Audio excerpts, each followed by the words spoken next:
বন্ধুরা, আমার চ্যানেল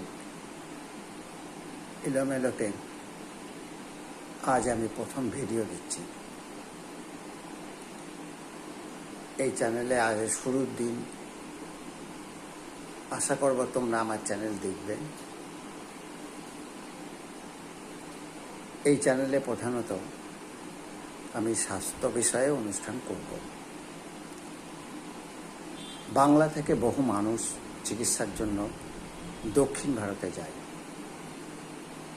বা কেউ কেউ অন্য চিকিৎসার জন্য বোম্বাই যায়,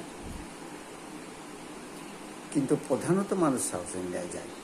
তার অনেক কারণ আছে, সেই কারণগুলো আমি আলোচনায় রাখবো ভবিষ্যতে।